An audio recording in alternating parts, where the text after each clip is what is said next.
and welcome back to my nail corner. I am going to get into my mani today, which is using Triple D, Georgia on My Mind, and Peach Schnapps. I thought these would be super pretty ombre the moment I saw them, and so I'm excited to put those on today.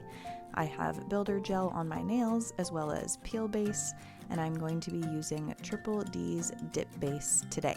So I'm going to go ahead and get into my application. The first dip is just going to be a basic dip, so I'm going to let you guys watch that while I chat at you for just a minute. So you may or may not have noticed that I did not have an upload on Saturday this past weekend. I posted on my Instagram stories that I would not be able to upload, and so if you're on Instagram, you may have seen that, and I appreciate the messages that I received checking in on me. We just had a bit of a family emergency. My husband's grandfather was in the hospital on Friday and Saturday, and with COVID restrictions, he was only allowed to have one support person with him, and I was able to be that support person for him. He's very hard of hearing, and I do a lot of caretaking for him and for his wife. They live around the corner from us, so I was happy to be able to be there for him, but I was just drained from doing that, and so I wasn't able to get this uploaded at that time. So anyway, I think that was the first upload that I missed in a year, and being a little OCD about those sort of things, I really hated missing the upload, but I just needed the time to kind of rest and recuperate and get him home and settled in. And he's doing fine. It was kind of just a little bit of a scare, but next week, great grandma, to my kids anyway, grandma to my husband, is turning 91, and grandpa is turning 92 in May, and we're just going to be helping them transition into a retirement community here soon. So I'm going to be pretty occupied helping get them moved and sell their home and all that sort of thing. But that's the honor of having people in our lives as great as them at the ages they are. So I count it a privilege, but it's still exhausting. So anyway, that is why I missed you guys on Saturday, and hopefully in the coming weeks I can get a little bit ahead in my filming schedule so that if things come up at the last minute, I already have an upload ready for you guys. So anyway, basic dip application here for the first dip, and I just love this color. So again, it's called Georgia on My Mind, and it's just a really nice pastel peach, and I feel like it's gonna look gorgeous in the summer when I have a little bit of tan, but it's just a really nice peach color. So I am going to be doing a scrub ombre today. It had been a minute since I did a scrub ombre. In fact, that was one of my very, very early uploads, and when I looked back to see when that was, it was, like I said, very early. My nails were a bit shorter, which is funny because back then I didn't feel like they were short, but I've had some long stages since then. So anyway, I felt like it was time to get back, do another scrub ombre. I don't know if my techniques have changed. I didn't rewatch the video. But anyway, I am going to do it like this. So I did one solid dip, and then for my second dip, I am going to dip into the base color, which is Georgia on My Mind, and then scrub on Peach Schnapps onto the tip. So basically what this is doing is taking your darker pigmented color and staining the lighter pigmented color. So hopefully that makes sense when you're watching it. But really, I just take one of those brushes that I use for a tap ombre. It's just a Wet n Wild eyeshadow brush. Those are available on Amazon for like 80 cents a piece, and there's a link to my Amazon storefront below, and you can find any of those tools that I'm using today in my Amazon storefront. But you just kind of do what I'm doing there. You just kind of scrub it on.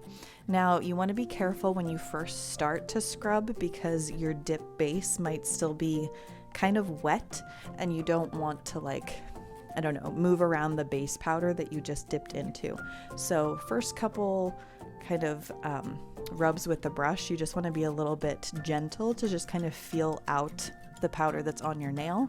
And then as that starts to harden, you can really scrub pretty darn good. Like, you don't need to be like aggressive, but you can rub pretty darn hard without messing up your dip powder after it gets hardened. So I am going to do that once like this with the base color, and then I'm going to do it a second time after I dip in clear. Now, I'm going to come back at the end of that and discuss with you a possible extra step you could do, which is actually one that I do recommend. So you can watch me scrub away for a minute. I'm going to do my clear dip and scrub some more, and then I'll come back with that tip or I guess suggestion for you guys. So hang in there and I'll be back.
Okay, so I'm finishing up my second layer of scrubbing on that color, and it's a little bit easier to stain clear pigment even than any color I find, but I do recommend doing at least 2 layers of scrubbing on that color. It's a little bit tedious, it takes a little bit more time than obviously your basic mani, but any nail art is kind of like that. But what I would recommend is after this layer, still do a layer of capping in clear. So I did not do this for this mani, and I regretted it. So I highly recommend doing a cap and clear after this. Like I always say, it's to protect your design. I kind of felt like I probably had a deep enough layer of ombre on the tips that I would be okay, but there were a couple of little areas that I filed a little bit more than I wanted to, I guess, through the ombre. Now, it was fine because I knew I was going to be stamping for this mani, so I left it alone.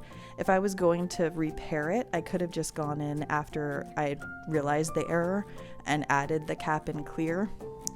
So I just recommend after this step, like I always say, cap and clear. It's like the biggest thing I preach, but for some reason I just decided to skip it this time, and it was a mistake. So learn from my mistake and always cap and clear.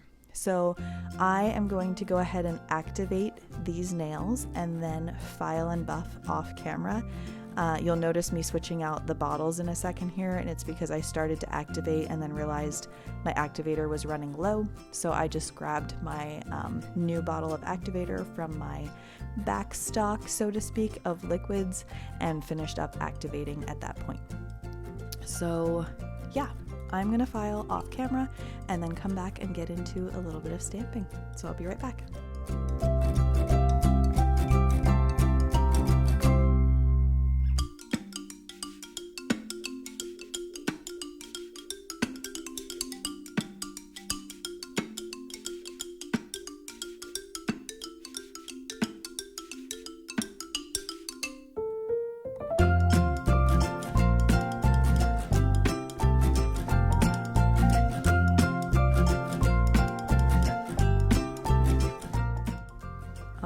So what do you think of that subtle ombre?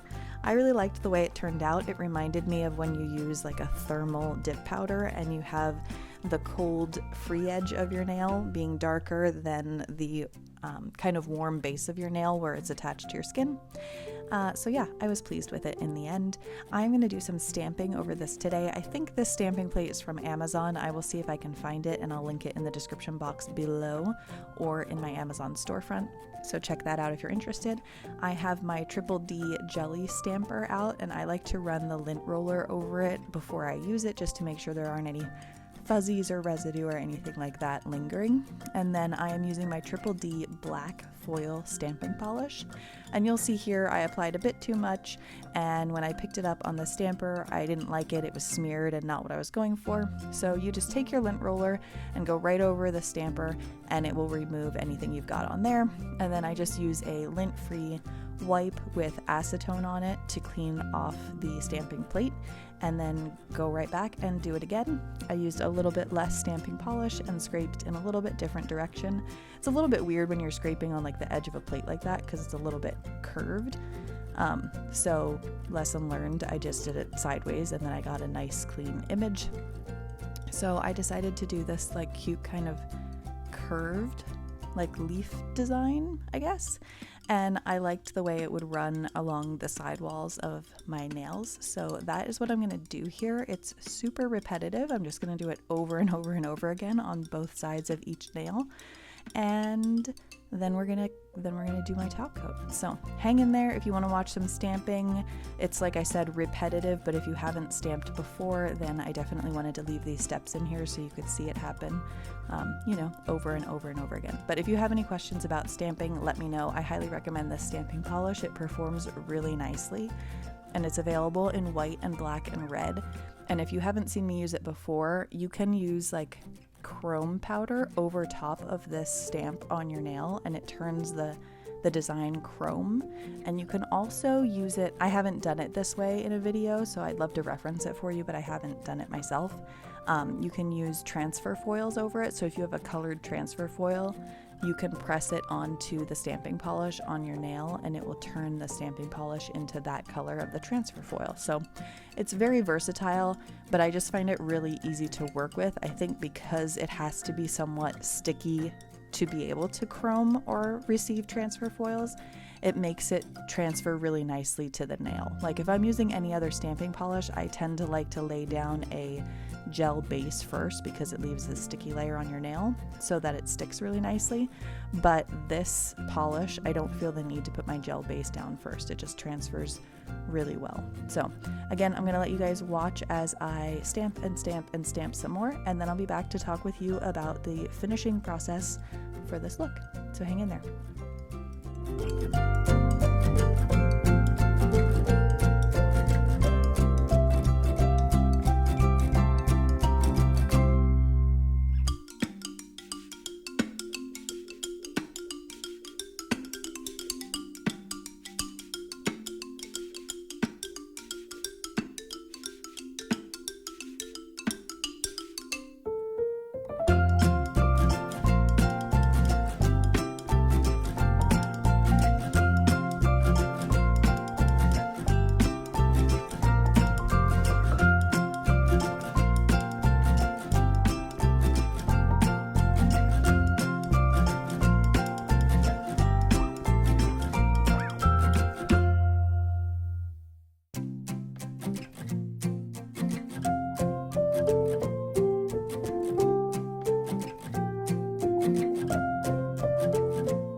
Okay, so now we finished our stamping and I'm going in with a gel base coat.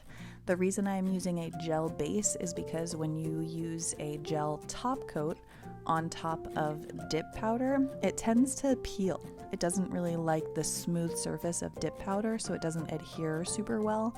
So if you're having that issue, I highly recommend putting gel base down first, cure for 30 seconds, and then go in with your gel top.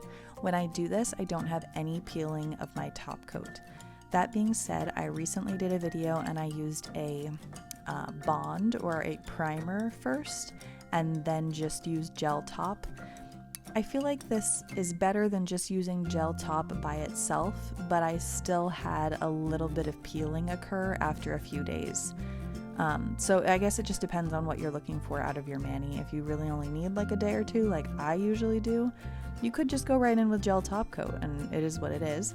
You could do the primer, so either Mia Secret Extra Bond, Triple D Ultra Bond, Young Nails Protein Bond, any of those could go in under your gel top coat.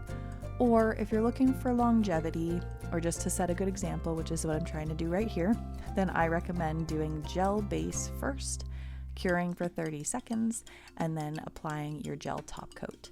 And if you haven't heard me say it before, I will say it again. I love Triple D's gels. I find them to be super smooth. They're not runny, but they're thin. You know, like sometimes you get a gel and it's really thick and goopy.